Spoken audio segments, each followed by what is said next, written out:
Bienvenue dans la leçon 2 d'électricité, bobine et des pôles RL. Premièrement, on va commencer par définir qu'est-ce que c'est qu'une bobine et quel est son symbole. Donc la définition d'une bobine est la suivante.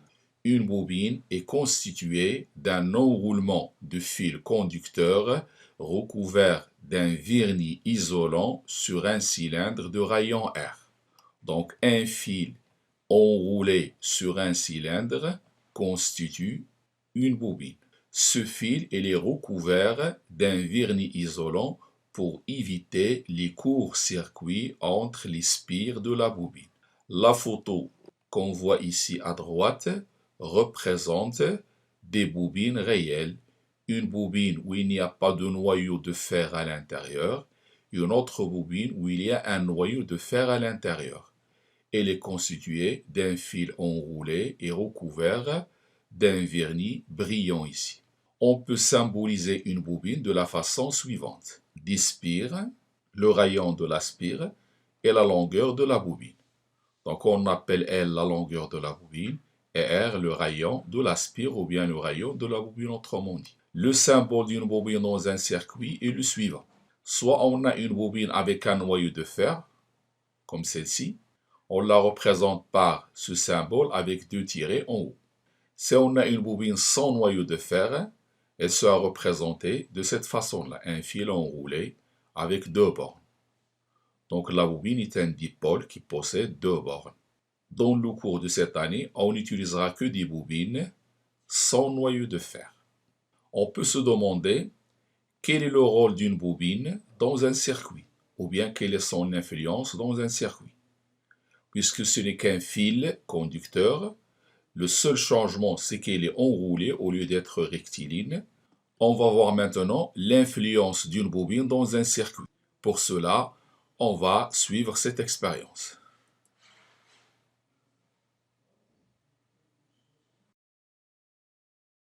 On va réaliser le montage qu'on voit devant nous sur l'écran, constitué d'un générateur et d'un interrupteur, et de deux branches, une qui contient une lampe avec une résistance et l'autre une lampe avec une inductance, c'est-à-dire avec une bobine. La lampe en bleu, c'est elle qui est avec la résistance. La lampe en rouge, c'est elle qui est avec la bobine. On va fermer l'interrupteur et on va remarquer la luminescence des deux lampes. On refait l'expérience en rapprochant les deux lampes. La lampe en bas s'allume la première, en haut la deuxième, c'est-à-dire celle de la résistance, elle est la première, et celle de la bobine est la seconde. On ralentit, on voit que la lampe à côté de la bobine s'allume avec un retard. Donc la bobine s'oppose à l'établissement du courant.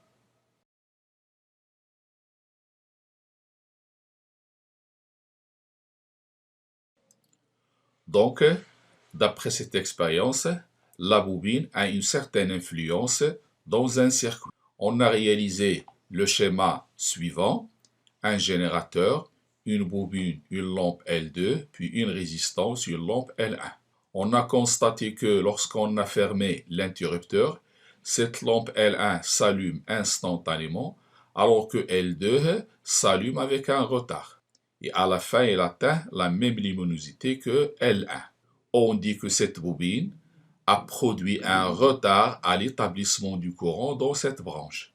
Dans la branche où se trouve la bobine, il y a un retard de l'établissement du courant. Par contre ici, le courant atteint sa valeur maximale instantanément.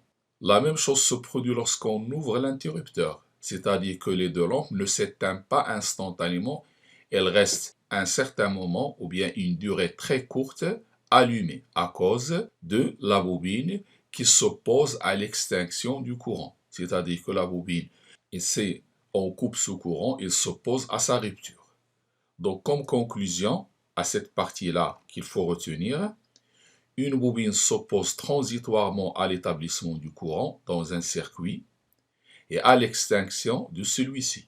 En régime permanent, la bobine se comporte comme un conducteur ohmique. Donc deux résultats, si vous avez une bobine dans un circuit, si vous essayez de faire passer un courant dans ce circuit, cette bobine va s'opposer d'une façon transitoire, c'est-à-dire il y aura un retard de l'établissement du courant dans cette branche. C'est vous coupez le courant, la bobine va s'opposer à la rupture du courant en produisant elle-même un courant d'une façon transitoire. On l'appelle le courant induit. En régime permanent, lorsque l'intensité atteint sa valeur maximale, la bobine se comporte comme un conducteur ohmique de résistance petit r. Donc la première caractéristique de la bobine, il possède une résistance, et la deuxième caractéristique, il possède une grandeur qui s'oppose à l'établissement et à l'extinction, c'est-à-dire il possède une grandeur qui va produire le retard de l'établissement et le retard de l'extinction. Maintenant, on va donner les différentes caractéristiques d'une bobine.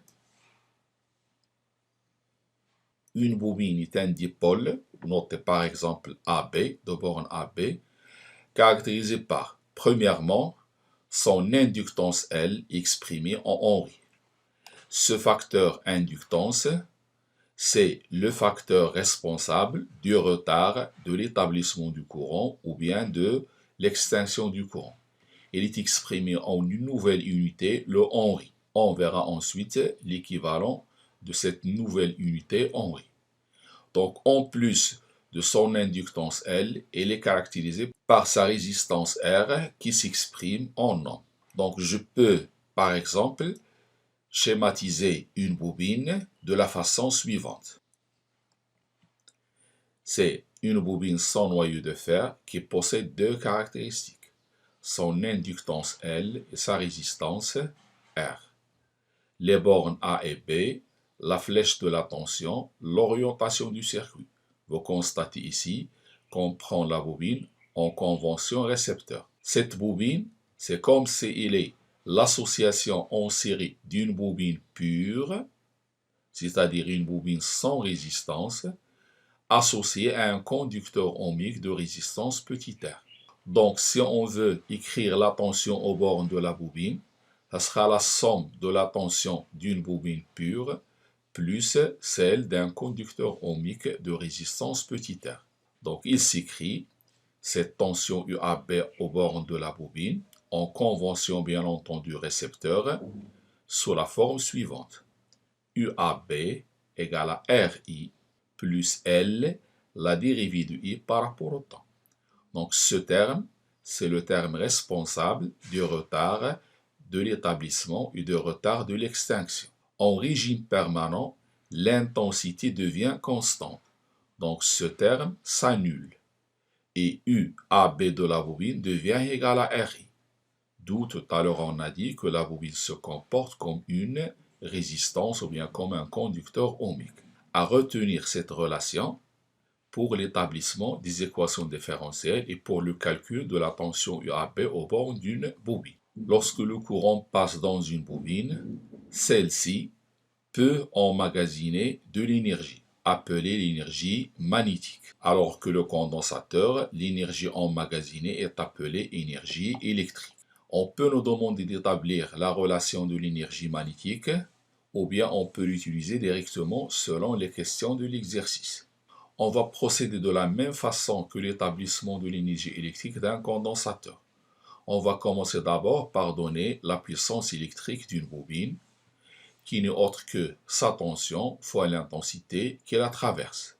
Et on sait que la tension aux bornes de la bobine, c'est RI plus LDI sur dt. Donc cette puissance va s'écrire RI plus LDI sur dt fois I. Donc on peut développer ce calcul et écrire que cette puissance, c'est RI au carré plus LI DI sur dt. Donc je vois que la puissance de la bobine est divisée en deux parties. Une partie qu'on va appeler la puissance joule. On reconnaît ici la puissance dissipée par effet joule, on appelle PJ. Ce terme représente la puissance joule. Par contre, le deuxième terme, il représente la puissance magnétique. Ce qui nous intéresse, c'est la puissance magnétique. La puissance joule, elle est perdue dans le circuit sous forme de chaleur. On va réécrire cette puissance magnétique de cette façon-là. Ici, on a I, la dérivée de I. Comme dans le cas du condensateur, on a une fonction et sa dérivée. Donc, on peut écrire, c'est la dérivée de n demi de L I au carré. Et on sait aussi que la relation qui existe entre la puissance et l'énergie est la suivante.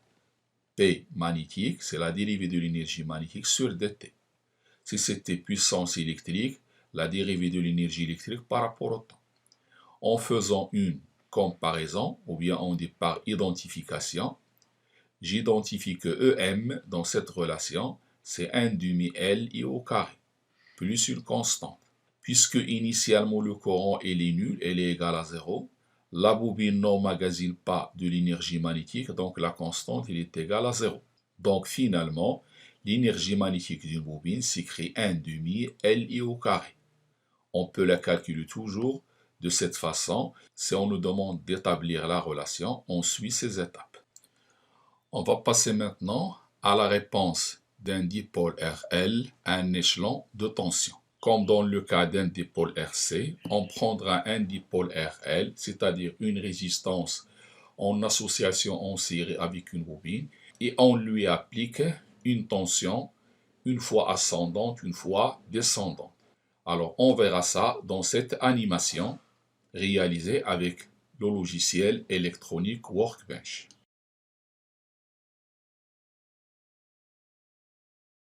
Sur cette animation, on va étudier la réponse d'un dipôle RL soumis à un échelon de tension croissant, puis un échelon de tension décroissant. Le montage est le suivant.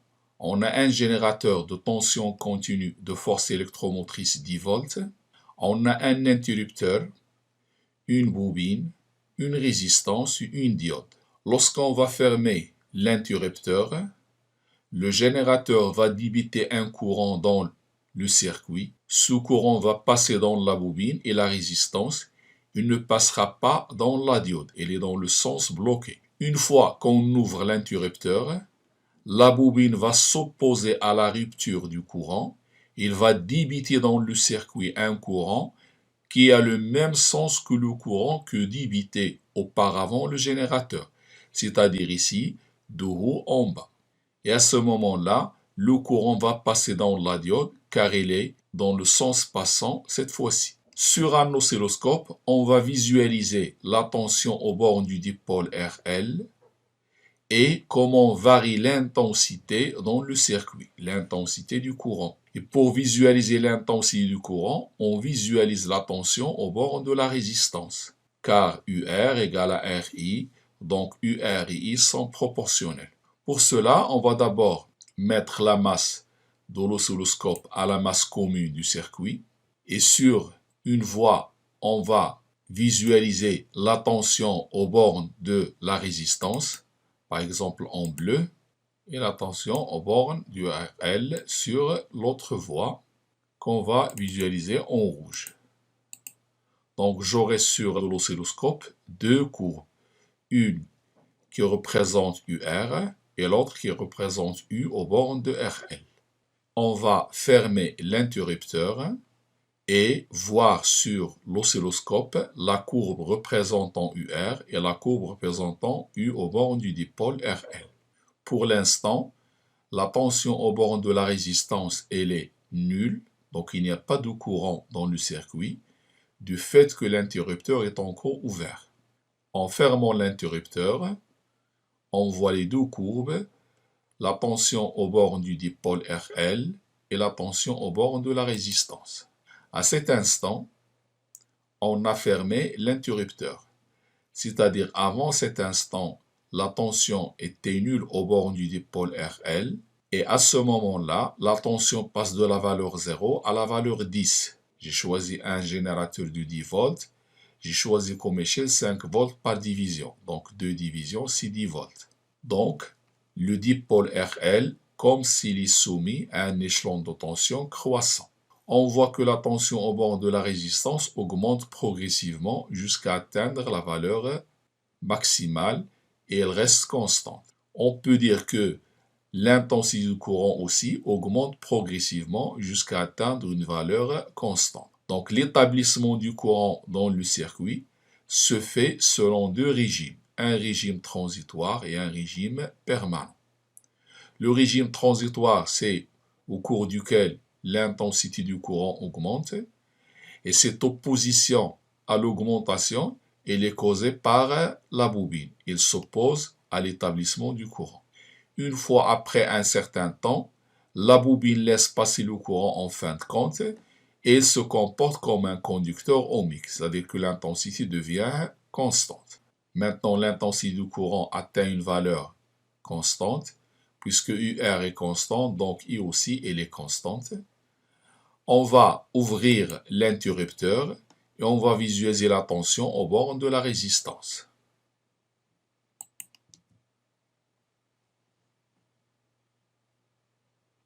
À cette date, on a ouvert l'interrupteur et la tension au bord de la résistance diminue progressivement. Et par la suite aussi, l'intensité du courant diminue progressivement. Ce courant ne provient pas du générateur, car l'interrupteur est ouvert. Ce courant il est généré par la bobine, qui s'oppose à la rupture du courant. Donc, la rupture du courant aussi se fait selon deux régimes. Un régime transitoire où l'intensité diminue progressivement et un régime permanent où l'intensité est nulle. Après cette simulation, la réponse à un échelon de tension, soit ascendant ou descendant, se résume dans les étapes suivantes. D'abord, le circuit réalisé est le suivant: un générateur, un interrupteur, une bobine, une résistance, une diode. Lorsqu'on ferme l'interrupteur, le courant passe dans la branche où il y a la bobine et la résistance. Il ne passe pas à travers la diode car elle est bloquée. Et lorsqu'on ouvre l'interrupteur, le courant généré par la bobine, c'est le courant induit, qui a le même sens que le courant initial, va passer dans cette branche et va passer dans la diode qui est maintenant dans le sens passant. On met la diode dans le circuit pour éviter le phénomène de surtension aux bornes de l'interrupteur. C'est-à-dire si j'enlève la bobine, le moment où j'ouvre l'interrupteur, il y a une étincelle qui se produit à cause du phénomène de surtension. On va visualiser sur l'oscilloscope la tension aux bornes de R, c'est celle qui va représenter la variation de I, et aussi sur l'autre voie, la tension E du générateur. On a les résultats suivants après cette étude expérimentale. Premièrement, on veut visualiser les variations de l'intensité à l'aide d'un oscilloscope.